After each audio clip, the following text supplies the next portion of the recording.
Welcome to another episode of Home Sweet Home. My name is Rod McCall. And I'm Scott Nichols. Well, how the Sam Hill are you? I'm doing well. It's been a great summer.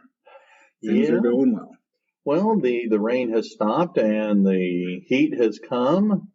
So yes, Texas heat is wonderful. Yeah, it makes me chuckle. You know, they keep talking about, help conserve energy, lower your, raise your thermostat, being, 78, 80 degrees in your house is just fine. Yeah, that doesn't work for me. I drive a pickup and I keep my house cool, and I don't know. It just, apparently I'm not an environmentalist. Well, I'm a meist. Well, fair enough. I'm right there with you. I just find it comical that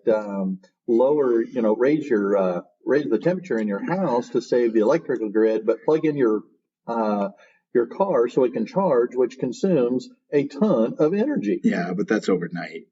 I mean, there's all kinds of contradictory information out there, right? So it is what it is. Just grain of salt, move on. Fair enough. So you've been paying attention to what's been happening in the news lately. Oh my goodness! I mean, there's just so much. Where are we headed with this? Okay, I guess that is kind of a loaded question. I mean, it's an election year too, so. Well, okay. Well, this has nothing to do with politics. That's good. It has nothing to do with elections or any of that other silly crap. No, this one has to do with some stuff I've been seeing on the morning news. And it has to do with some things that, well, first of all, a lot of changes to school districts happen in the summer. Yeah. And so you always get word of things that, schools are going to do different for next year. And one that I have been hearing a lot over the last, I want to say at least last 4 weeks, is the number of school districts, not just here in Texas, but around the country, that are banning cell phone use in the school setting. Okay. This includes what I think today's show said the number 2 largest school district in the country, Los Angeles School District, their school board has issued a decree that no cell phones in schools for next year. Wow.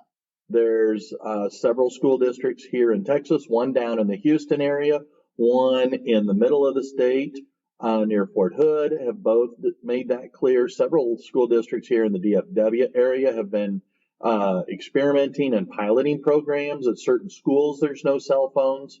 I know that even here in our small little community, the school board president was commenting that cell phone use in schools has become a bit of a problem.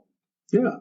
And so now, as a classroom teacher, I can tell you, I hate cell phone use.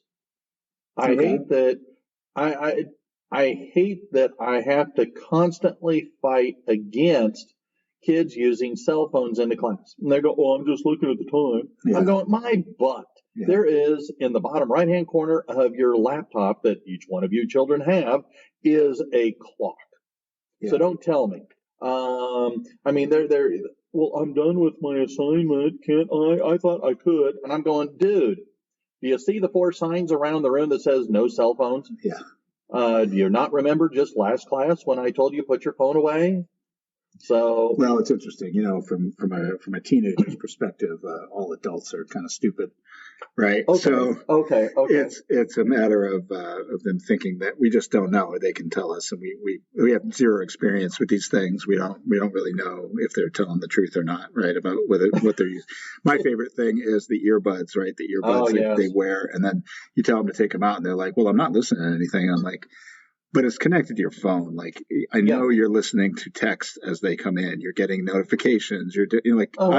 I have these things too, right? I just don't wear them in school. Well, so, I mean, it's an age-old problem where kids want to, kind of pull one over on the adult in the room. Oh, yeah. So. Well, and I've argued and I've shared this with some of the kids. I go, well, if you're not listening to music, then it's not a big deal to have it pulled out of your ears, right? Well, there's that too. So, and then of course, anyway, I have also, and I've talked to some of the kids about, their use of cell phones, that I see it as an addiction. Mm-hmm. They are addicted to their cell phone. They cannot put it down. Yes. And I have had kids over the years, over the last couple of years anyway, that we've been talking about this more and more.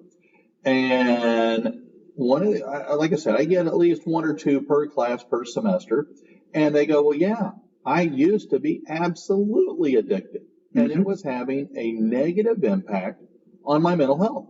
That I was constantly addicted to checking my phone in school, at home, morning, noon, and night.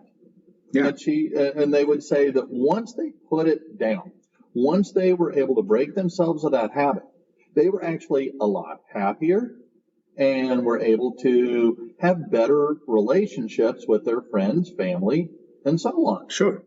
And so I kind of agree with what, these school districts are saying. In fact, they were talking, I guess there is a push to get the Surgeon General of the United States to put warning labels. I don't know how they do this, but they want a warning label similar to what they have on cigarettes put on social media.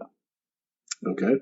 And again, because of the huge negative health impact this is having on, well, I don't want to say just kids. I'd say anybody 21 and under. Yeah. I mean, adults, once you're over 21, well, okay.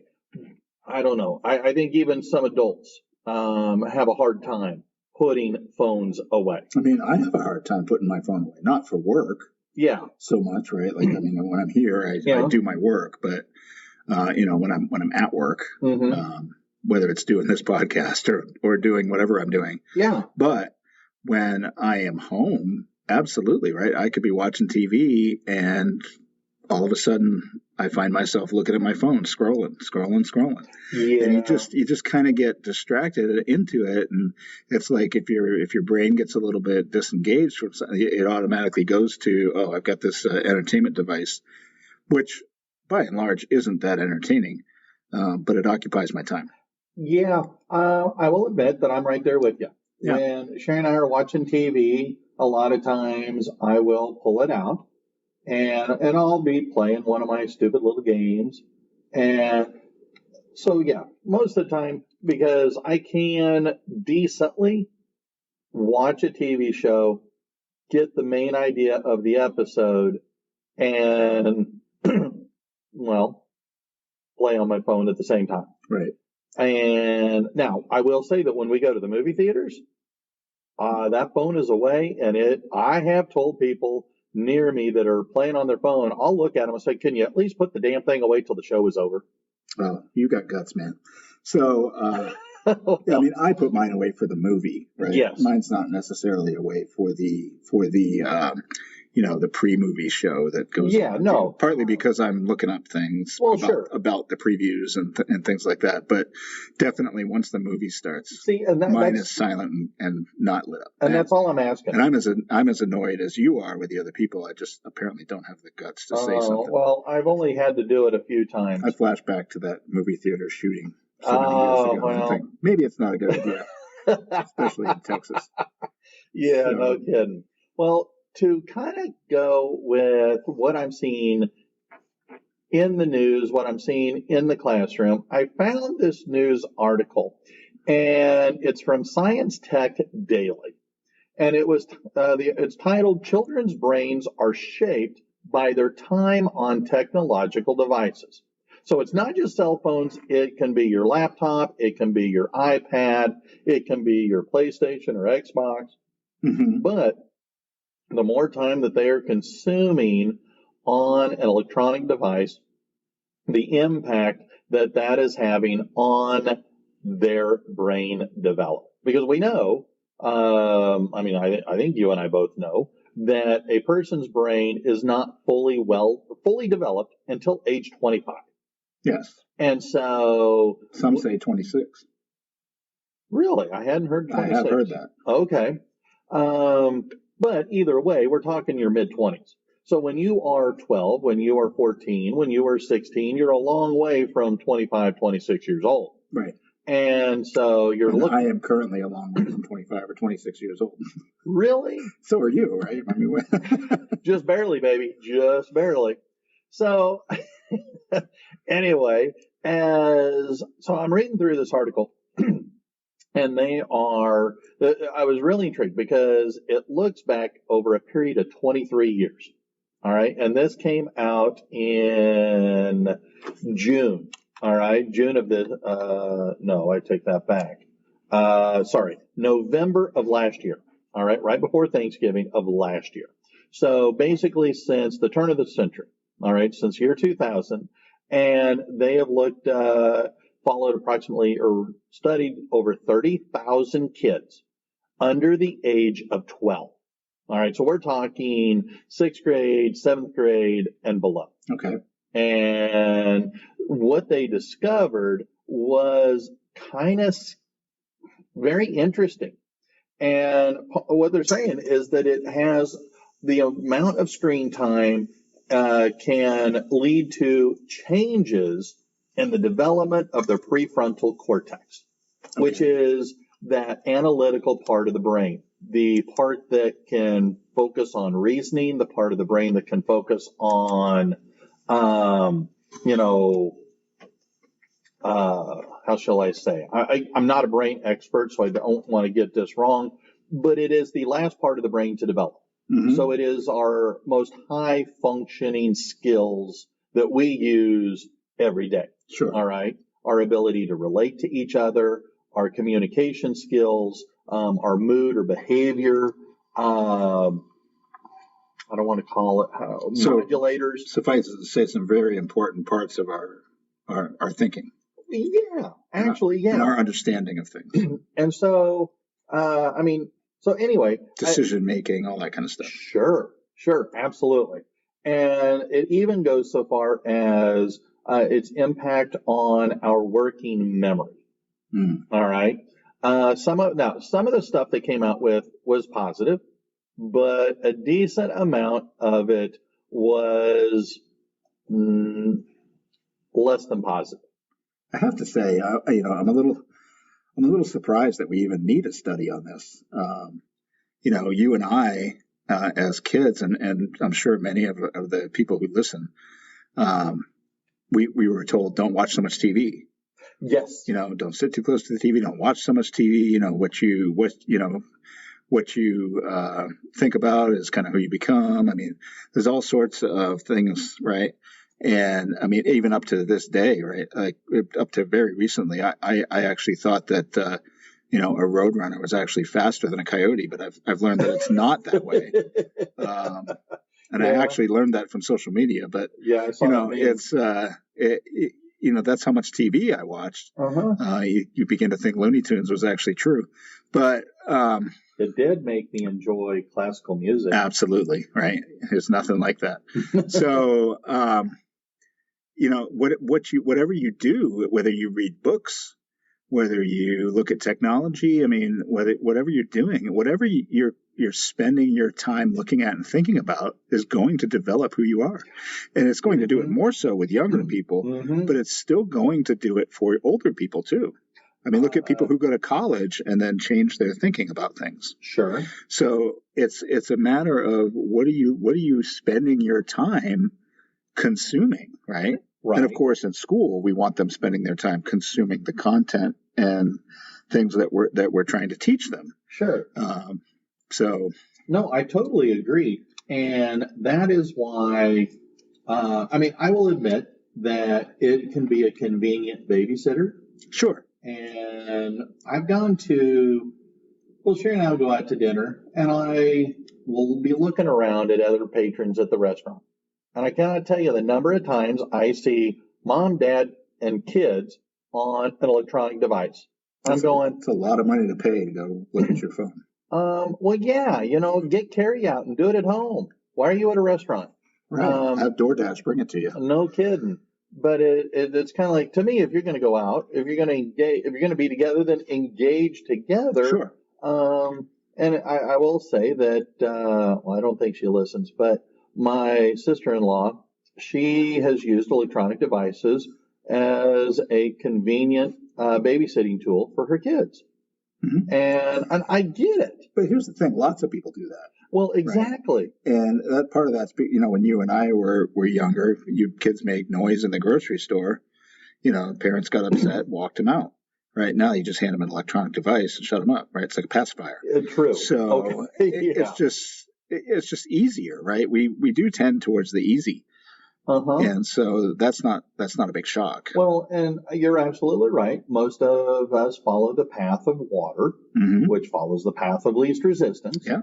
And of course, I'm always reminded of, and it's hard. It is absolutely hard to not give your kid an electronic device. Right. So I get it. But here's some of the consequences, some of the negative impacts that giving your kid that pacifier of an electronic device. Right. All right. They can include, and again, this is, well, I can't find in the article real quick, but it was talking about how much time. All right. I don't know how much time we're looking at here, but it was talking about it has a negative impact on their attention.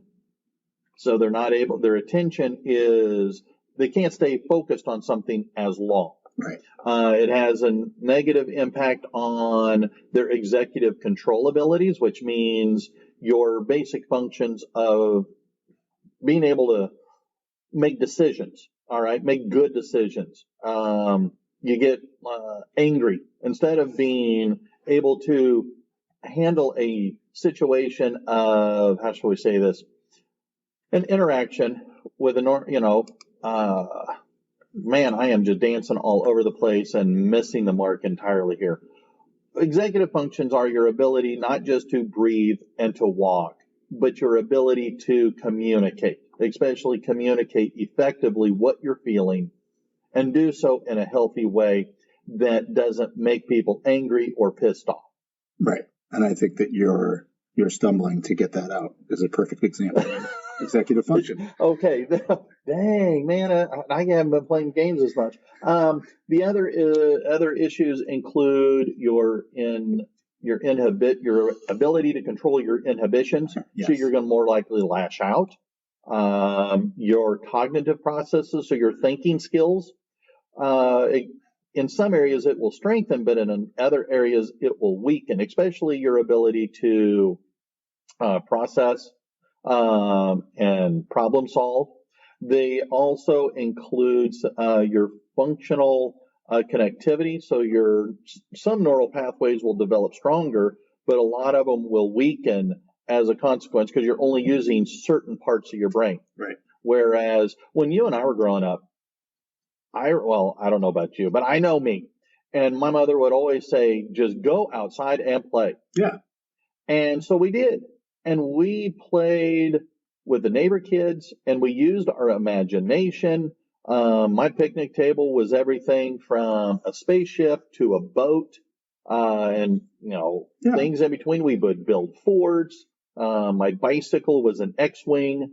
My bicycle was a TIE fighter. My bicycle was a Battlestar Galactica Viper. We did all kinds of stuff, Yeah, sun up, sun down until the streetlights came on, right? Yeah. So, but I think that we're in a different world nowadays. And maybe that's just something that we keep saying. I don't know, but I feel like it is a different world today, right? It seems more dangerous. I don't live in rural America anymore, so I don't really know. In rural America, maybe it's still this way, right? Maybe they're still living that way, but I just think that in most of certainly urban America, it's difficult to just let your kid go out and be gone all day long and not have any communication with them. And I think maybe part of that is just because the technology exists that we can. Right. So we can do it. Think about like when regular phones came out. Oh, yeah. Right. And then suddenly people wanted to make contact. You think about like ships used to cross the Atlantic without any phones or any wireless communication or any kind of even knowledge of where they were sometimes. Sure. Right. But we live in a different world now, right? We've gained the technology and we have an expectation to use it. Well, and that begs then the question, just because we can, does that mean we should? And so, but to kind of sum this up a little bit, some of the basically what they came up with is that higher screen time is associated with lower functional connectivity in the brain related to, or areas in the brain related to your language and your cognitive control. Sure. Even hinting strongly that it could lead to adverse cognitive development. And again, we're talking kids, 12 years old and younger. So we're not even talking the kids you and I teach at high school. We're talking the littler kids. And, I get it that they don't want to read. Okay. Most kids really do not like to read. Sure. But I think that when you can read, it enhances your language. Well, you start listening to or watching, the YouTube videos, the TikTok videos, the Instagram videos. Well, what kind of language are they using? Is it upper level, or is it lower level language? I mean, I was reading an article today, and it was talking about how I forget where, what city, but the judge was one of the requirements for juvenile delinquents was to put them in theater class where they would learn Shakespeare and they would have to act out Shakespeare. And they said by doing so, well, that actually improved and, solved some of their juvenile delinquency issues. But I thought, how much do we actually read Shakespeare? I mean, we had to read that when I was in school. I mean, I don't read it at all. Well, okay, I don't now, right. But we had to, growing up, and it was hard. So I hear of students reading things like Romeo and Juliet, and I think maybe more of that happens if you get into a theater group. Okay. But and it's not to say that Shakespeare is not invalid. I certainly don't think that. I do think that there's lots of writing sense that is probably maybe just as valid to read.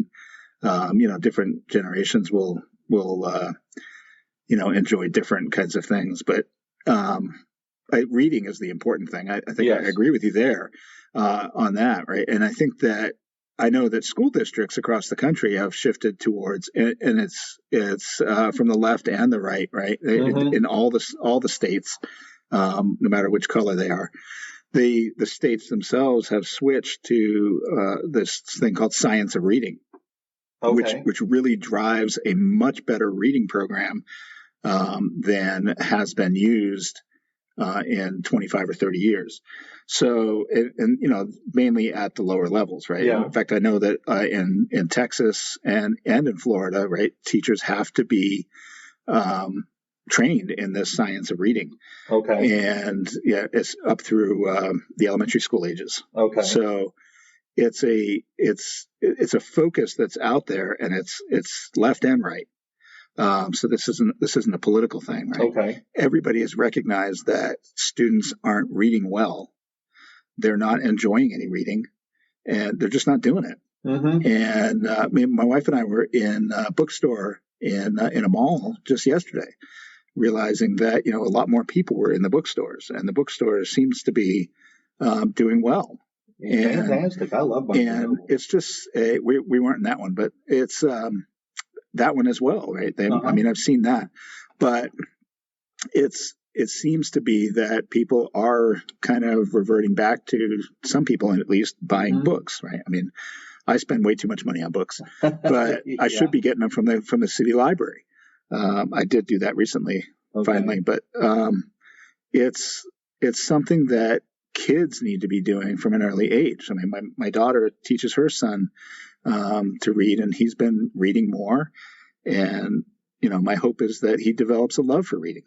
Well, and that's the thing, is that when you are able to read or when you enjoy reading, not being able to, but when you read for fun, it expands your vocabulary, it improves your imagination, and it better develops and enhances your frontal lobe capacity. Yes. And that's kind of what they're saying here, is that whether you're using a tablet or playing video games, the more you access and use electronic devices, especially those that use the internet, were found to have a negative impact on IQ scores and the growth, or what they call brain volume.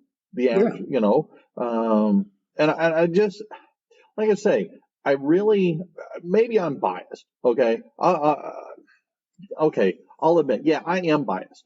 I love phones. I love technology. I am right there. I have a PlayStation 4, though I haven't played it for a year and a half. But it mostly because it's got so expensive and the PS4 is being outdated. But I don't need it. But is that just me? Because, I mean, how many of our kids play, students come in and they play, video games. I mean, I love it, but maybe in moderation. Are we doing too much? And I know I have colleagues that talk a lot about video games that they play, and I don't know how everybody has time to play these video games. Well, I don't even have kids at home anymore, right? And I just don't know. It doesn't, and just for me, I guess it's not a priority. Now I do play 2 games a day. Okay. One of them is Wordle. Okay. Which, by the way, today I beat right on the second try. Oh, good for you. So it helps when you get 4 of the letters in the first try. So, and the other one is a solitaire game that I play every day. Okay. Just once. Okay. I just play the daily game. It's all that's there, and I win it every day.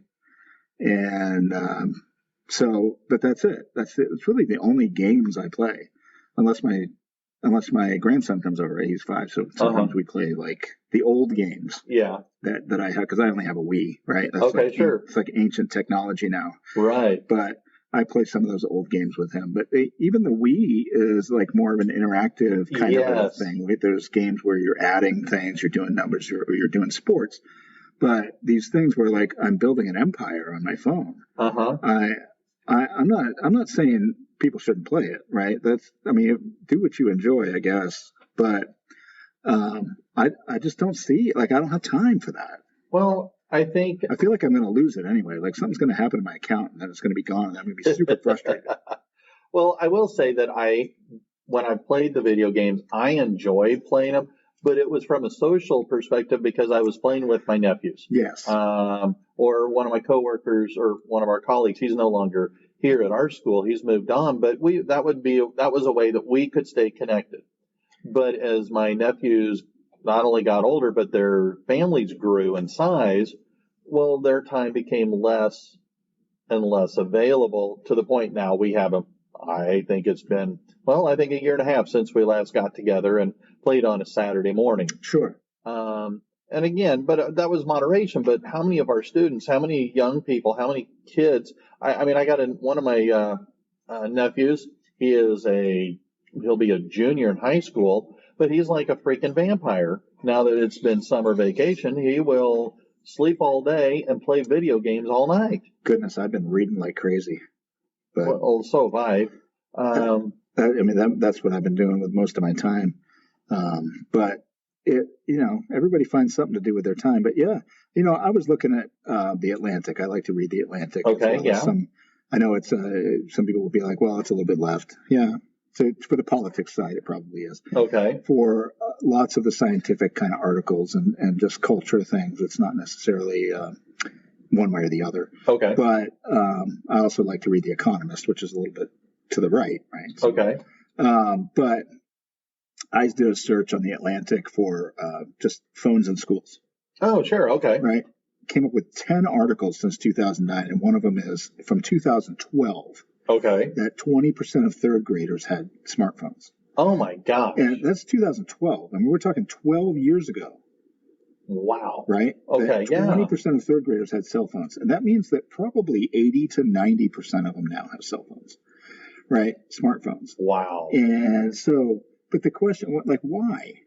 Yeah. Why do we need? I get it. Like if you're in high school because you're going off to a job at the end of the day. You may not be back till 10 at night. You've got sports. You got to contact your parents. I mean, it's just more efficient.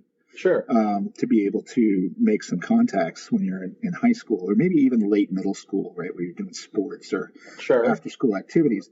But what in the heck does an elementary school kid need a smartphone for? I mean, you bring them to school; they're under the care of the school for the day, and then you go pick them back up. I mean, why? I don't know. What do they need it for?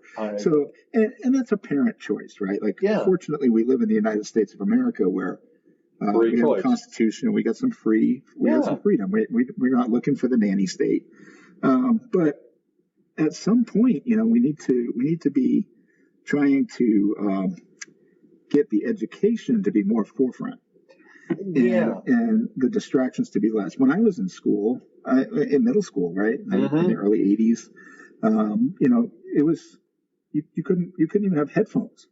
Yeah. That's true. Because there was the Walkman and all that stuff. Like you weren't allowed to do that. Right. And now you could do it at lunch, but you couldn't do it any other time. And so, I don't even remember we being able to do it until high school. So, or maybe we use it at recess or something. But it was. I remember specifically that in the classroom, that wasn't to be seen. You were to have that in your locker if you had it at all. Okay. And that was just a cassette tape. Yeah. And this is content on a social media site, which could be anything from the most benign to the pornographic. Well, and that in a school setting. Yes, and that's where I argue. You mentioned earlier that about it's kids going out and playing all day. Well, with access to these electronic devices, the horribleness of the world is coming inside your house. Sure. And because they're playing these video games, but how many of the people that they play do they actually know? Physically have met in real life. Right. And when I'm talking to my nephews, I mean, I got one that he's a 5th grader. And I've asked, have you physically met them? Well, no. And it's kind of like, and I have to bite my tongue because I don't want to tell his mother how to raise your kid, but I have suggested that, you're very cautious about their physical safety when they're not next to you, when they're out and about. But are you monitoring, and do you know every single person that they are playing games with, connecting with? Sure. And I mean, you're right. They can download and access, all the porno stuff through the internet. I mean, gone are the days of the Playboy magazine. All right. Now it comes to you with a simple Google search. Yeah. And that's why some states like Texas have implemented, restrictions where you have to verify your age before even being able to look at those sites. Yeah, but a lot of them say, are you 18? But, yes or no? Well, I think Texas comes with you have to give a credit card number. Oh, really? In order to verify age. So my gosh. Okay, I did not know that. I know that Utah did something like that. Florida was working on it. There's a lot of states that have looked at that. I think maybe some of this comes back to the industry itself regulating something or assisting the state in doing something, right? Like, for a long time, cigarette companies were kind of forced to pay for, people to help people get off nicotine, right? So, pay for programs like that. So, maybe it's something that the government could look at doing something with social media, forcing them to, teach some better usage or something. Well, but I think ultimately it still comes down to parents, right? Yeah. I mean, I can't. My kid could be out drinking, doing drugs, doing whatever, same as they could be looking at the phones and not doing the other things they're supposed to be doing. It comes down to how involved am I? Well, how much do I know? Thank you. About what's happening. You're absolutely correct. They could be doing worse things, but and if you are involved and it's still happening, right? Then maybe you need some extra for that person. I totally agree that, you can ask the government to help out a little. I think that's the whole point of the Surgeon General warning. Yeah. But I go back to it's a mom and dad thing. It's a guardian thing. You're the kid, you're the child. And as the adult in that child's life, I think it needs to be part of your responsibility. We did an episode here not too long ago, or I don't know how long ago, but we did one previously a while back, and it was about screen time. And okay, you can get the chores that you do can buy you screen time. Sure. Well, I think that would be a fantastic way, because I don't think I'm saying no screen time. I'm just saying, should it be, 8 to 10 hours a day? Yeah. But anyway. Well, I mean, we probably need to wrap it up. But, yeah. I think that none of us really want the government to decide for us how to handle these things. So, I guess the question is, what can we do, right? How can we handle it ourselves as parents, as adults in the community? And I think one of those ways is to get involved at your school board, right? Try to see what you can do, right? I mean, go to the local level and let's try to handle it there. Get yourself educated. There's lots of articles out there about cell phone use and children, like the one you were looking at. Yeah. And, if everybody would read some of those things, maybe we could get to just a little bit of advancement, right, towards controlling this problem. That is correct. So, well, my cell phone's calling, so I guess I better go play. All righty.